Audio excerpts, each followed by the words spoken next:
In this video, we'll be making a beautiful RGB color changing clock. As you can see, it produces a soft and relaxing light, great for unwinding in the evening. The lights run off USB power, but the clock itself has a battery. Right, so let's get building.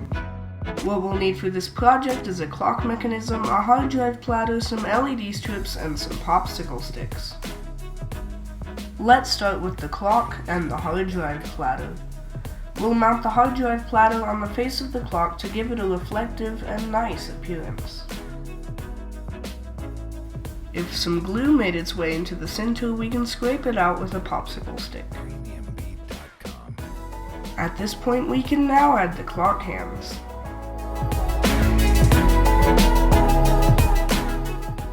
Next, we can chop a popsicle stick in half. These are to be glued on the bottom of the clock as shown. I had to add a third popsicle stick half to keep my legs sturdy. The other leg could now be added. To get both legs at the same angle, you may want to tap them on a desk. We can now solder some pin connectors to the LED strips. Now, as this connection is a bit weak, we can add some heat shrink to protect it.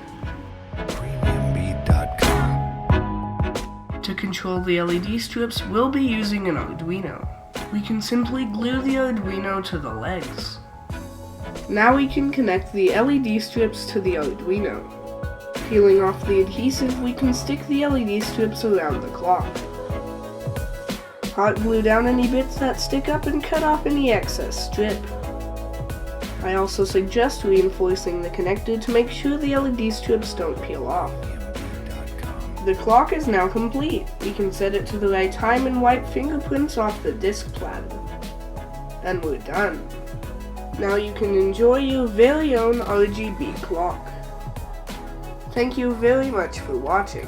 If you enjoyed, please leave a like, and for more videos just like this one, be sure to subscribe.